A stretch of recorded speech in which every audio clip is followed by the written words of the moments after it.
Blog. अभी हम railway station पहुंच गए। हाँ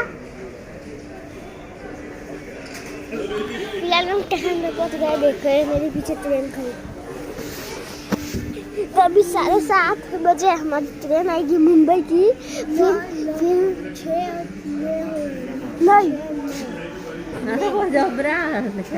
अभी तो 6 नहीं हो। अभी तो है ना 6 नहीं 6 और 9 हो रहा है। अभी 6-9 बज रहे हैं अभी तो। देखो मेरा भाई पूरी फैमिली है। देखो मेरा पापा है मेरी मम्मी है। अभी हम रेलवे स्टेशन में है।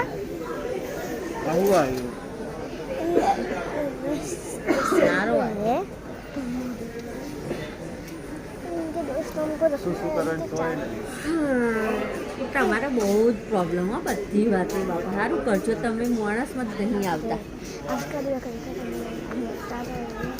ठीक है कहीं खत्म ठीक है।